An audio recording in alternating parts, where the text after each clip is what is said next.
I'm going to read June 14th and 15th together because it's all about the same topic.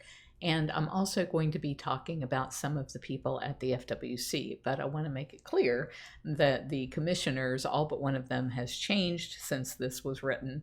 And the one that is still on the commission is somebody who was never horrible to us. So this is talking about the former leadership and the former commissioners of the FWC and not the current ones in 2022.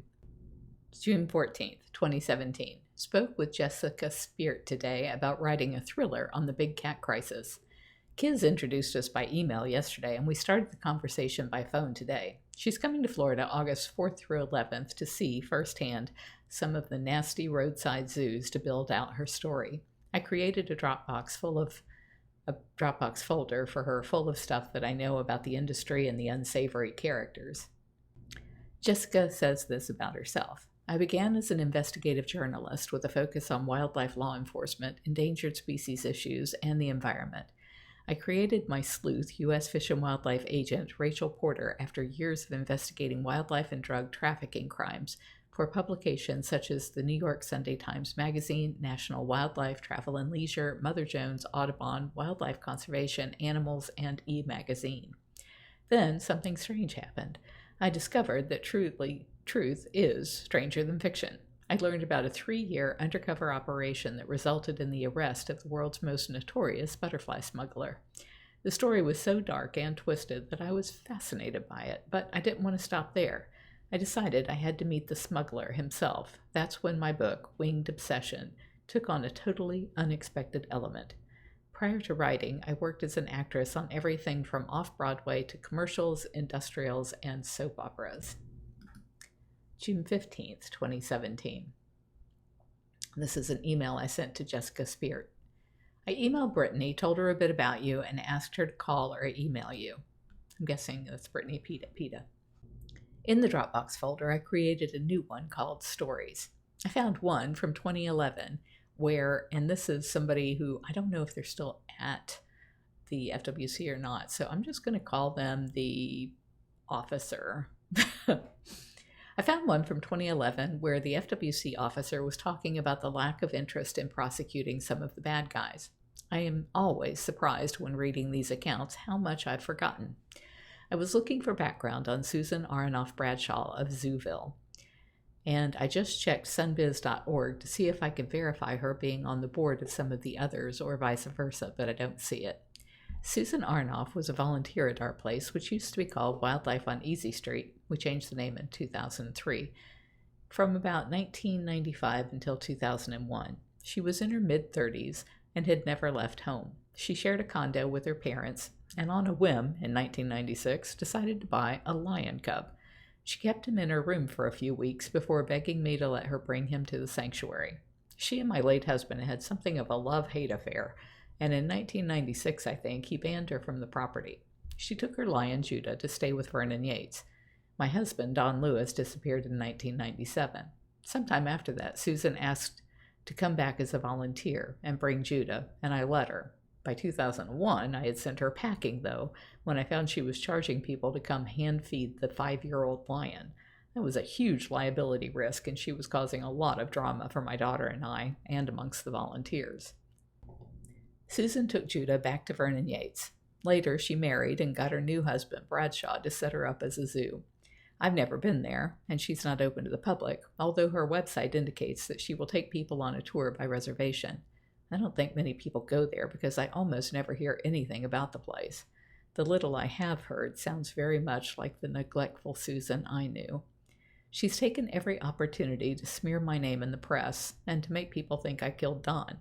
I wish I'd kept the paper clipping, but I remember reading one of the sheriff deputy's statements years later, saying the only people who ever made such assertions were those involved in the exotic animal trade. Clouded leopards are extremely rare in captivity, but Mario Tabro has been using cubs for photo ops, and Susan Aronoff ended up with adults. I think this trade in such a rare and endangered cat is what the FWC officer had been working on in 2111 or later. And then I had this other email, and I'm not sure if this email to her or the other email came first in the day. This one's about attacks. The officer's name is, I'm not going to say it.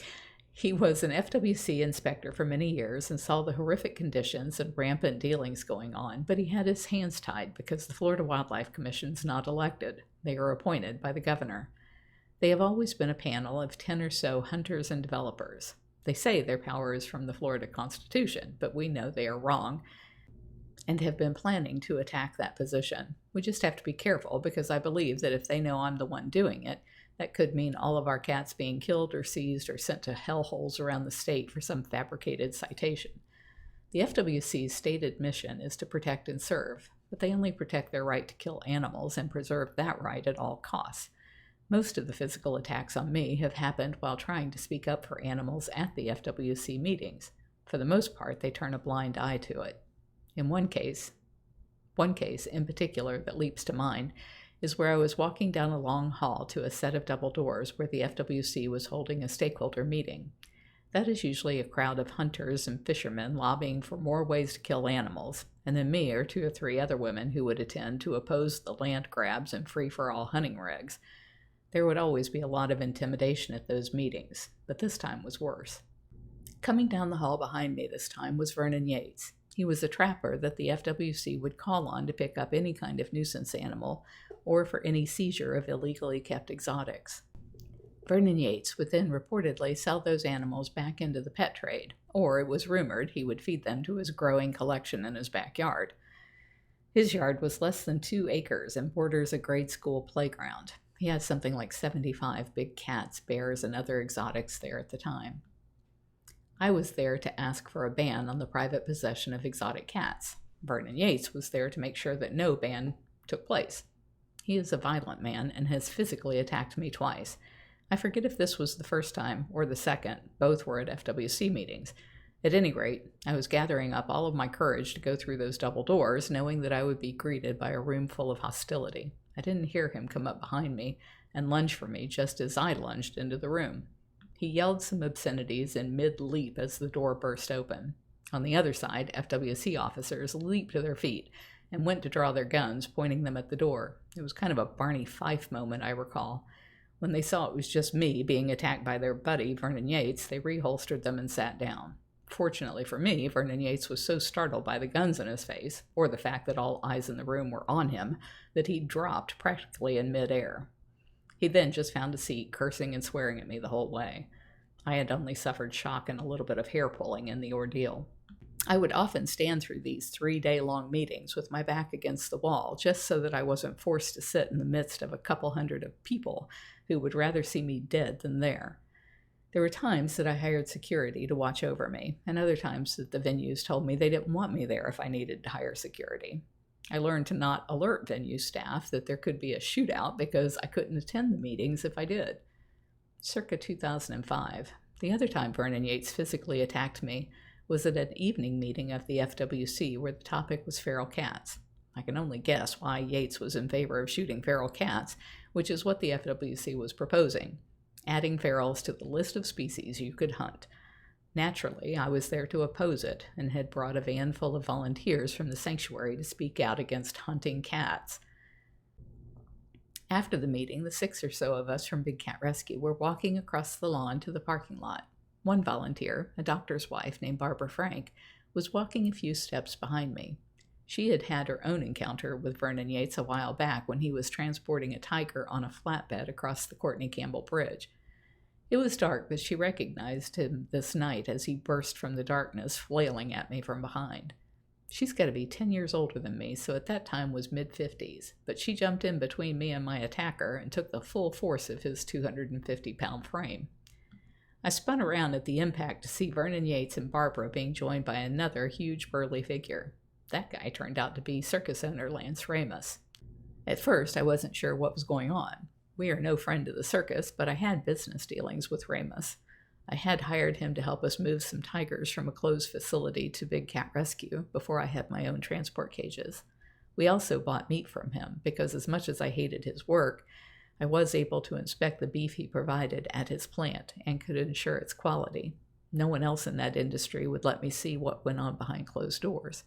Other places were chopping up greyhounds who had lost at the dog tracks and passing it off as beef. Back then, I couldn't afford the diets we feed now.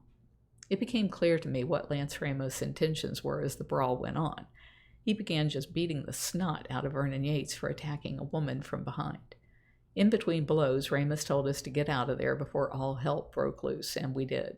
Circus folk all stick together, so I knew Lance was going to win this one.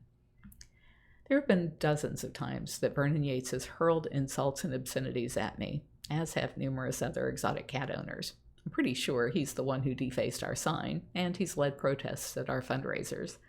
I just heard a week or so ago that he's quietly trying to divest himself of all of his animals. He's on the board for Dade City's Wild Things, and he's the one who caught the macaque you mentioned and then sent it to live in a tiny chain link and concrete cell there. I've gotten way off topic here. Back to the FWC officer. He's a talker. Guess I am too. Good Lord, that man will talk your ears off. He was out of commission for a long time, and I forget what tore him up so badly, but I'm thinking it was some wild animal encounter. An alligator, maybe? He was promoted, so I don't see him much anymore. But the last time I did, he was fuming that he'd spent years gathering intel on Doc Antle, who was then at Jungle Island in Florida and Tigers in South Carolina, and Susan Aronoff Bradshaw of Zooville. I don't remember if he tied Mario Tepro into it or not, but where the other two are involved, Mario's got to be in the mix. When he thought he had enough to prosecute them, he presented his case to his superiors and was told to drop it. I don't have a direct line for him anymore, so I've reached out via email asking the FWC officer to call me.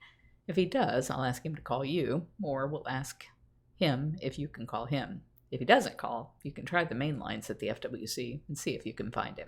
myfwc.com. If you're enjoying my diary, please like, share, and subscribe. You can find other ways to connect to me over at bigcatrescue.org/Carole.Baskin.